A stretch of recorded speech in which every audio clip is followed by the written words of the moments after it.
In December 2023, I stepped off a plane in Bangkok. I came here as a marketing manager with the intention of helping my friend's cannabis business thrive. I was expecting opportunity, happiness, much, much more. And I found all of that. What I didn't expect was for Bangkok to completely break me. It literally challenged everything that I thought I knew about life. Flipped my world upside down, and in the process gave me something that I never knew that I was going to be searching for. So this isn't just a story about living in Bangkok.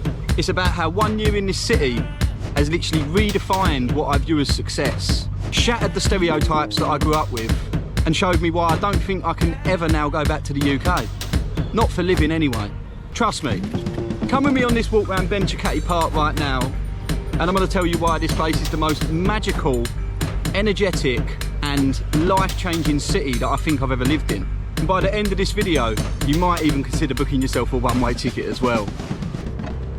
So, to kick things off, we'll start with how I first arrived here and just a little bit of background on the business. I came here and we was expanding into a much bigger building than my friend previously had. So we hit the ground running with things basically and took on a 1,200 square metre building which we were then converting into a cannabis farm. And at the start my time was very consumed with all of that. So I didn't actually get to experience the city for its full agenda at that moment in time. But even in the small bits of time that I had outside of work, Bangkok was starting to show its beautiful magic to me. I was managing to get myself out at night after work and still thoroughly enjoy the place for everything that it was. Even just the interactions with street food vendors and just in the local area, which is actually just outside of the Bangkok city. Some of the major first hurdles we come into contact with was the bureaucratic system of Thailand and just navigating that as a foreigner.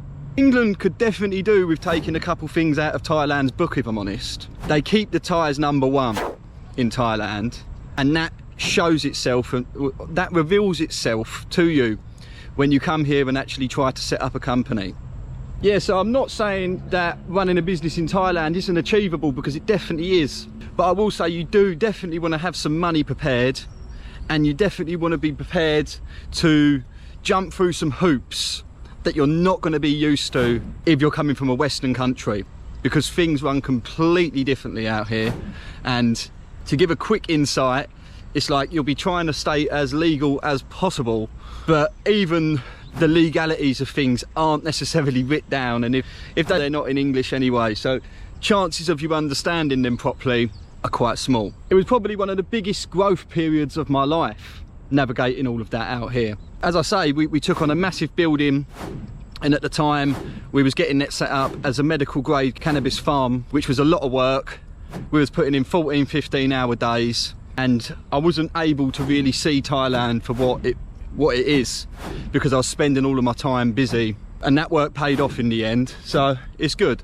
And that's a brief how I ended up here and what started this journey. Before that, I was working a normal job in England. I was marketing for a naturist venue just outside of London, and I was working in health and safety, fire alarms in London, spending my days on the A2, in just generally drained by life and not happy at all.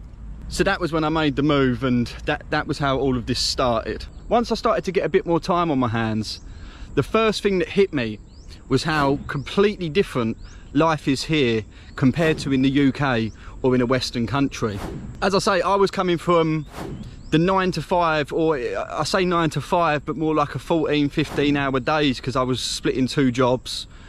I was still doing 14-15 hour days at the start of this here, because we were setting up a company, but I was just completely disassociated from the general 9 to 5 norms and the treadmill way of living that people are doing in the Western world. I was my own boss here, which was refreshing, definitely.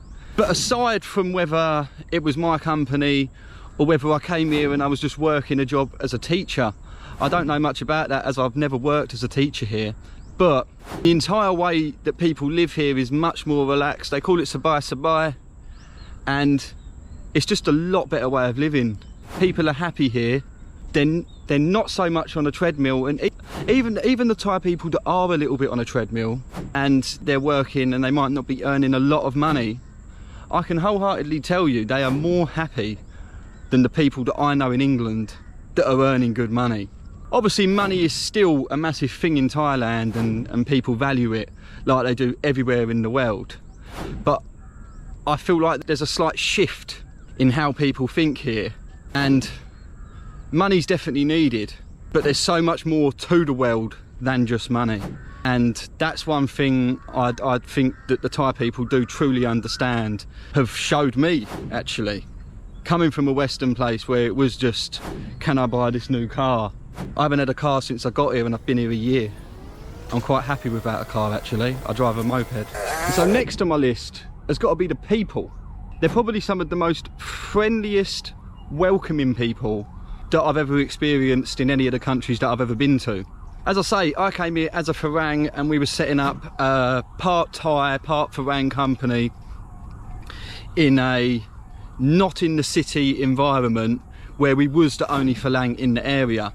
We was a little bit worried that we weren't sure how people was going to take us, because coming from a Western world, people can be quite jealous, and there can just be a lot of bad vibes in the Western world. If you're doing anything good and you're trying to make anything happen, there can definitely be bad vibes. We received no bad vibes from the entire area that we live in, and in fact I've made some lifelong friends that I can't even have proper conversations with because I don't speak full Thai, but they know and I know where we stand with each other. Language doesn't really, it would be great if we could talk a bit more, but the kindness of people here is just unmatchable to anywhere else that I've been in the world. I come from England where it's hard to walk down the street without getting a dodgy look from somebody because you're not from them ends, or just whatever other reason, somebody's got an ego and they need to prove something. Out here people actually greet each other by the Y firstly. I can only do it one-handed because I have a camera, and also just a bow, just a small bow, and that is a completely beautiful thing that I think I will take wherever I go for the rest of my life. Just opens up the conversation or the interaction in a very non-domineering way, and I think a lot of Western countries could take that out of the Thai people's book, and it would just cause a lot less friction. It's just a really nice way to greet people, and just that one thing in itself I hope can give an amazing insight into how dynamics of an interaction work out here. It's quite common to talk with people that you do not know out here, whereas in London, for example, people don't want to know. They don't want to talk to you. You could be on the floor like in pain and people would just walk past you. Whereas out here, I've been walking around on my own, not even at night, sometimes in the daytime, and I'm just like somewhere where it looks like, I don't know, and they're just like, oh, why is this Farang here? And they will literally stop me and ask if I need help. Or I've been like walking along a road at night and I've literally had somebody on a motorcycle just pull over. I just had to get this bit because I'm not sure whether I've got the other bit, but this man basically pulled over, stopped and just gave me a ride for free. Things like that just don't happen in the UK. So the cost of living here, it's definitely something I've grown to love, or I loved it as soon as I turned up. Going out for a meal here can cost me literally less than what it would cost me to get a coffee or a meal deal in the UK. I mean, I'm not even sure the price of a meal deal right now in the UK, but I would say it's near £5. £5 in the UK, which is probably a meal deal, can get you into a shopping mall at a nicer establishment and get yourself a full meal in there for that same price.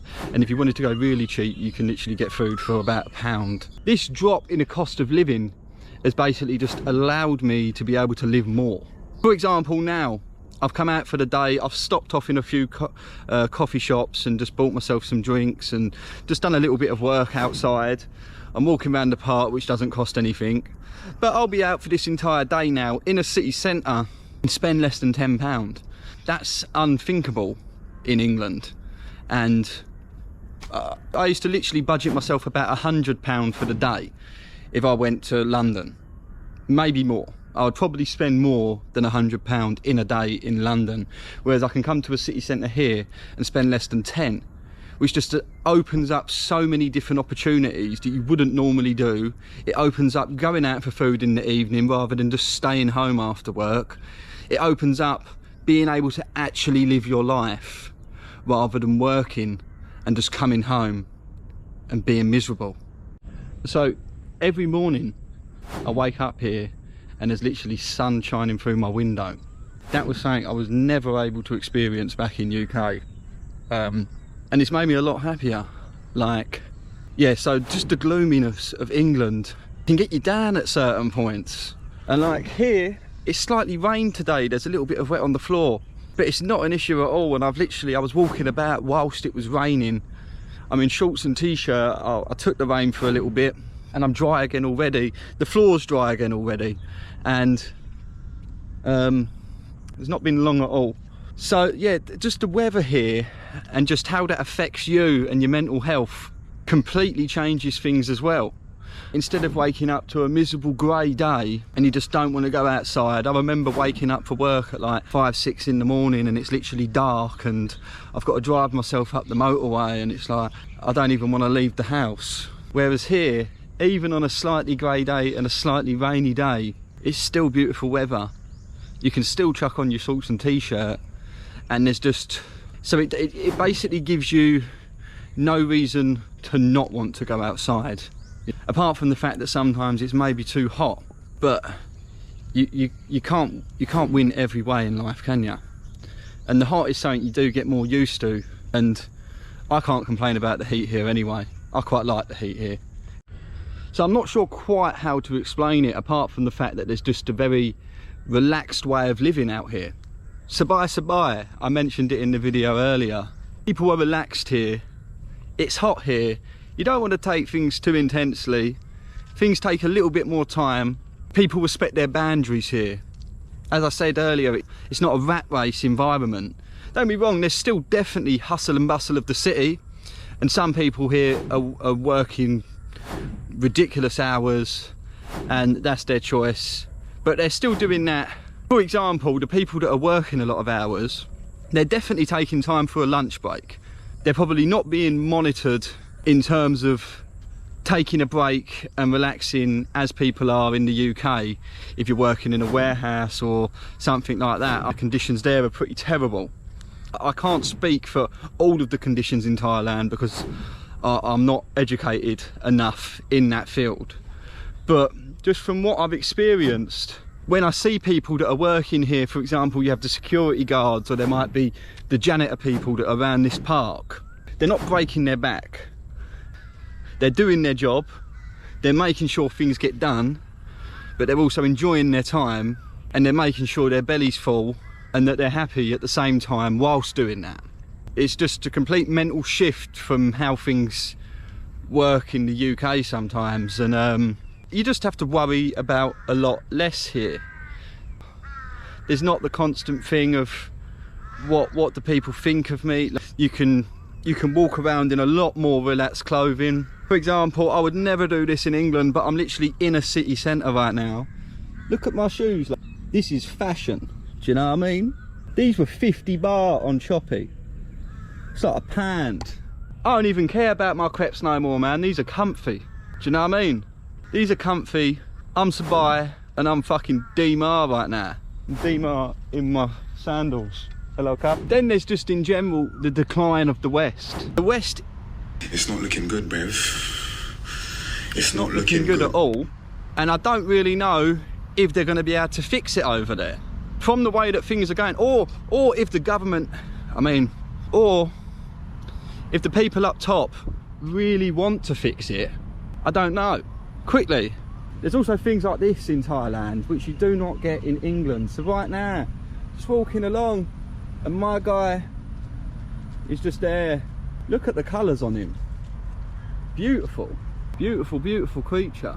But yeah, back to what I was saying, like the West, I don't know what the long-term goal is for England anyway, but it doesn't seem to be looking that great and it doesn't really seem to be moving. Sorry, Cab. it doesn't really seem to be moving in a positive direction there. Introducing new charges into the city centre, etc. And like, I can assure you right now, the roads in Bangkok City, like I drive a motorcycle here, yeah?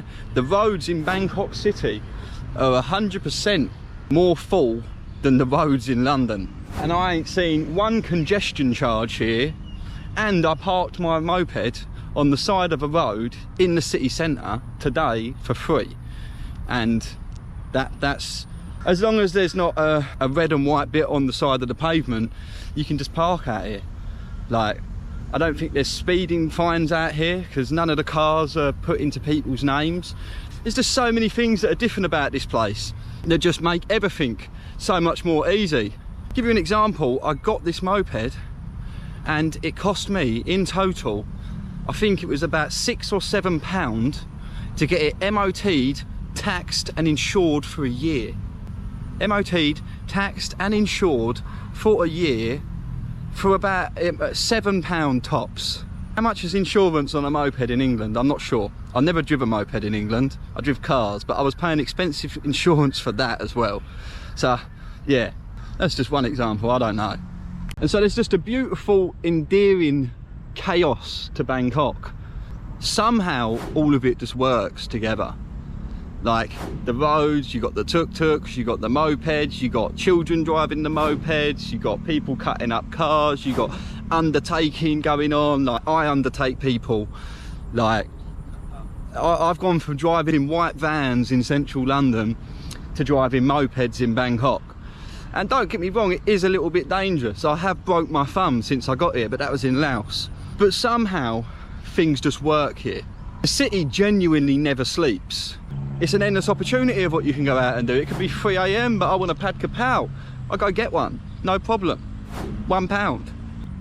I'll take myself down to the local shop at 3 AM where I used to live, and I have £1 in my pocket. I'm gonna get there, it's gonna be closed, and I'm walking home. Like, and I won't see nobody on the way either. Do you know what I mean? There's a chaos to this city. Everything's going on, but somehow it all just works and everything intertwines just beautifully here. So overall, Bangkok, my first year, as I say, it's broken me, rebuilt me, and just showed me a completely new way of life, and I don't think I can go back now. If you watch this all the way to the end, then I'm going to say that you're probably quite tempted on at least taking a trip to Thailand, or maybe trying to make the move to Thailand, or maybe just trying to make the move out of England to somewhere else, a bit more Sabai. And my advice to you right now is go ahead and take that risk. Be prepared, because things will not go to plan. But the things not going to plan is the plan, and that's what you need to remember. As I say, there's been many ups and downs since I've got here. And I stand here with an uncertain future, but I tell you one thing right now, and that's that I will not be coming back to the UK. Not for my plans of work, or not for my plans of thingy anyway.